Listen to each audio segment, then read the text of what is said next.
10% ముస్లిం reservation తీ, నేను బాధ్యత తీసుకుంటాను. 10% ముస్లింలకు ఇచ్చేటువంటి రిజర్వేషన్ తీసి 42కు 42 నిజమైనటువంటి మా బీసీ సామాజిక వర్గాలు లబ్ధి పొందే విధంగా చట్టాన్ని మార్చగరా.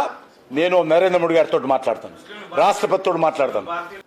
రేవంత్ రెడ్డి గారు, కాంగ్రెస్ పార్టీ, రాహుల్ గాంధీ కూడా 34% గతంలో ఉన్నటువంటి రిజర్వేషన్ ఈరోజు జబ్బలు చరుచుకుంటూ జంతర్ మంతర్లో గోల వేస్తూ 34% రిజర్వేషన్ 32% స్థానిక సంస్థల ఎన్నికల్లో కుదించేటువంటి ప్రయత్నం చేస్తాం.